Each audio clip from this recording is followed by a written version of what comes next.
Hello दोस्तों, स्वागत है आपका आज की वीडियो में कि आलस क्यों आता है और आलस को दूर कैसे करें।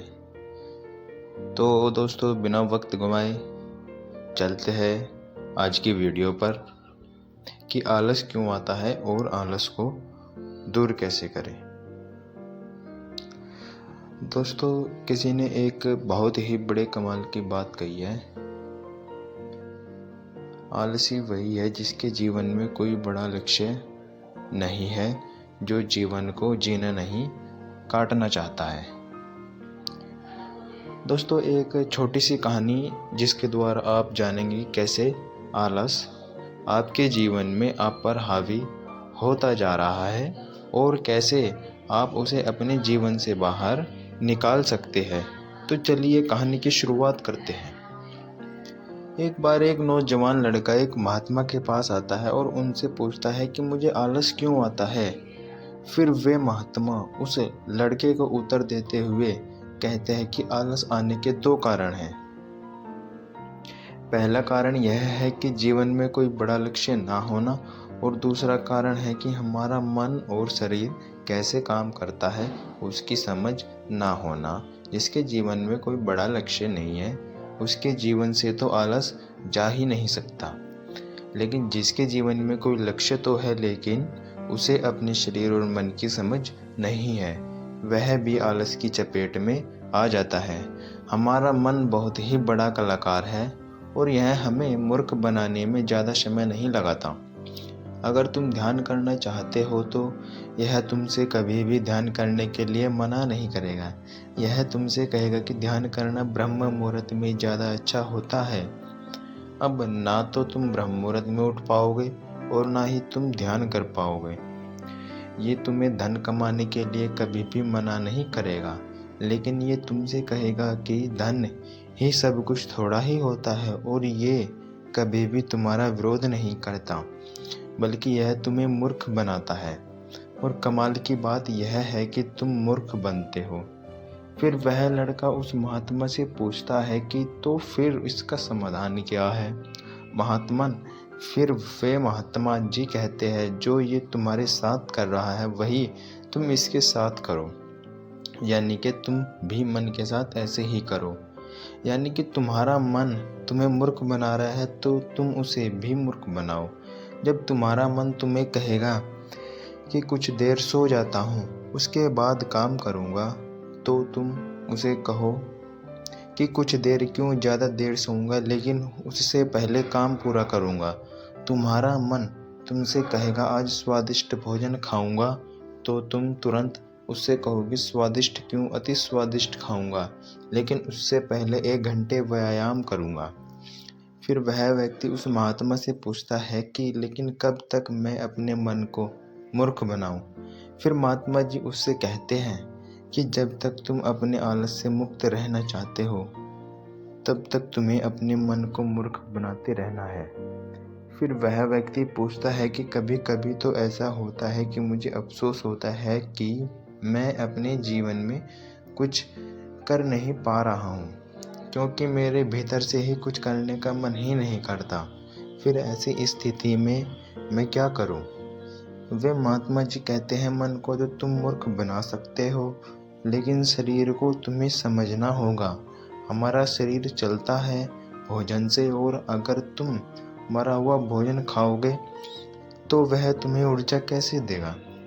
मरे हुए भोजन का अर्थ यह है कि ऐसा भोजन जो व्यक्ति अपने सिर्फ स्वाद के लिए खाता है, जिससे शरीर का उचित विकास नहीं हो पाता, जैसे कि मिठाइयाँ, पिज़्ज़ा, बर्गर आदि। इसलिए भोजन ऐसा करो जो भीतर ऊर्जा पैदा करे, ना कि आलस, जैसे कि फल और घर का सादा भोजन आदि।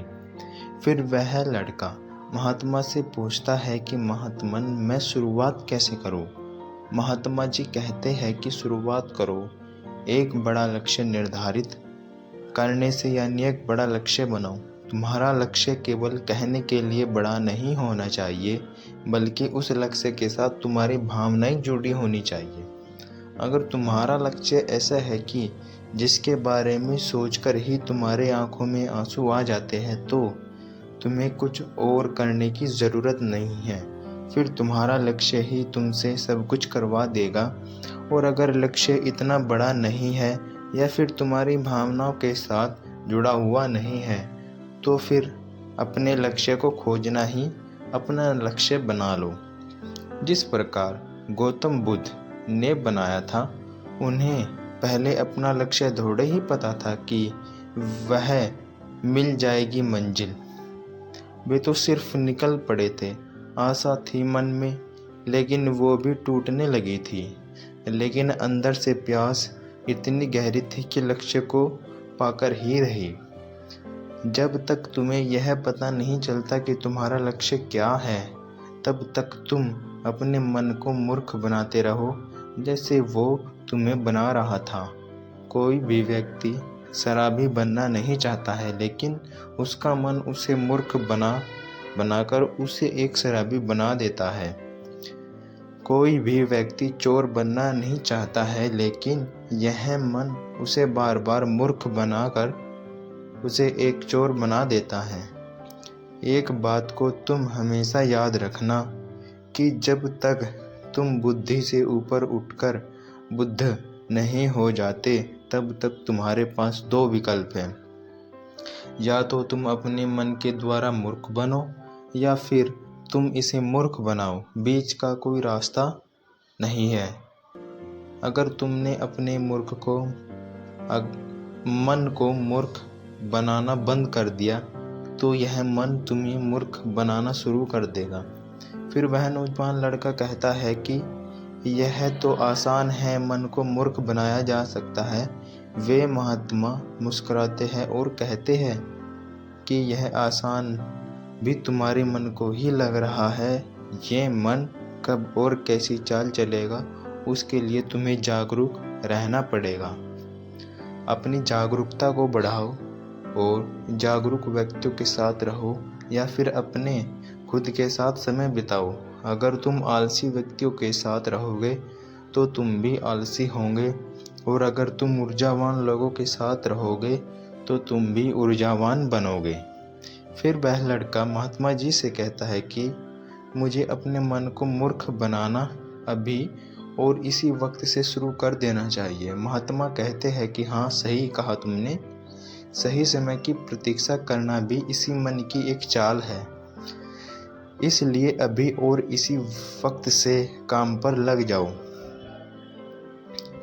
क्या आप भी सही समय का इंतज़ार कर रहे हैं, या फिर इसी समय को सही बनाने की ठान चुके हैं मेरे दोस्तों? तो दोस्तों, आज की इस वीडियो में इतना ही।